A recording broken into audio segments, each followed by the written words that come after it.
ఇప్పుడు మనం ఎంతగానో వెయిట్ చేస్తున్నటువంటి వ్యక్తి మాట్లాడే టైం వచ్చేసింది. ఆయన చూడడానికి చాలా వినయంగా కనిపిస్తారు, కానీ బాక్స్ ఆఫీస్ దగ్గర సినిమాతో పలకరిస్తే మాత్రం ఉప్పెన సృష్టించేటువంటి మా డైరెక్టర్ బుచ్చిబాబు సానా గారిని సాదరంగా వేదిక మీదకి ఆహ్వానం పలికేస్తున్నాం. ద కెప్టెన్ ఆఫ్ షిప్ పెద్దిగా మన అందరినీ పలకరించడానికి సిద్ధమైపోయినటువంటి మా డైరెక్టర్ బుచ్చిబాబు సానా గారిని సాదరంగా వేదిక మీదకి ఆహ్వానం పలికేస్తున్నాం.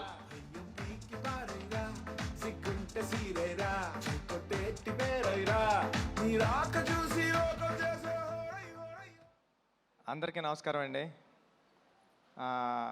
మా గురువు గారు సుకుమార్ గారికి సార్ థ్యాంక్ యూ సార్ వచ్చినందుకు.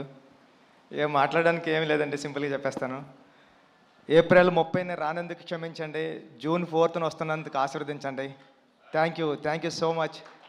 పెద్ది చాలా కమర్షియల్గా ఎమోషనల్ రైడ్ సతీష్ గారు చెప్పినట్టు మీ అందరి హృదయాలకి చాలా దగ్గరగా ఉంటాడు పెద్దిగాడిని హృదయంలో తీసేయడం అంత ఈజీ కాదు.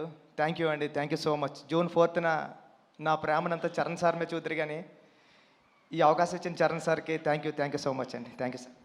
బుచ్చిబాబు గారు, మీరు చూడ్డానికి ఇంత సైలెంట్గా ఉంటారు, కానీ సెట్స్లో ఇంత మంచి యాక్టర్స్ని, ఇంత పెద్ద యాక్టర్స్ని పెట్టుకొని ఎలా డీల్ చేయగలుగుతున్నారు? ఎలా ఉంటారు? ఎలా మేనేజ్ చేయగలుగుతున్నారు? ఈ టెన్షన్ అండి, అంతే, ఇంకేముంటుంది, మామూలు చేసుకుంటాం. బేసిక్గా ఆన్ సెట్స్లో కూడా వర్క్ చేసేటప్పుడు ఇలానే ఉంటారా మీరు? ఇక్కడ అంతేండి, అక్కడ అంతేండి. సుకుమార్ గారిని అడగాలి సార్, ఇలానే ఉంటారా ఆయన సెట్స్లో కూడా, వర్క్ చేసేటప్పుడు కూడా ఇంతే వినయంగా? సార్ అలాగే చెప్పండి, ఇలాగ ఉంటానండి.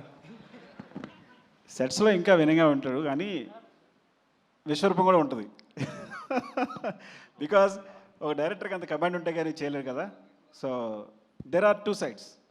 సో డైరెక్టర్గా ఉన్నప్పుడు విశ్వరూపం ఉంటుంది, మళ్ళీ షార్ట్ అయిపోతే ఇలాగే ఉంటాడు. కనిపించని 4వ సింహం 2వ సింహం లాగా సెట్స్లో వేరే బుచ్చిబాబు గారు కనిపిస్తారనమాట. ఓకే, సో ఈ వేదికగా రామ్ చరణ్ గారి ఫ్యాన్స్కి ఏమైనా చెప్పాలి అనుకుంటున్నారా? చరణ్ సార్ని దీంట్లో పెద్ద క్యారెక్టర్లో చరణ్ సార్ని మర్చిపోవడం అంత ఈజీ కదండి. చాలా అంటే చాలా మీరు ఇష్టపడిపోతారు పెద్ద క్యారెక్టర్ని. థ్యాంక్ యూ అండి, థ్యాంక్ యూ సో మచ్.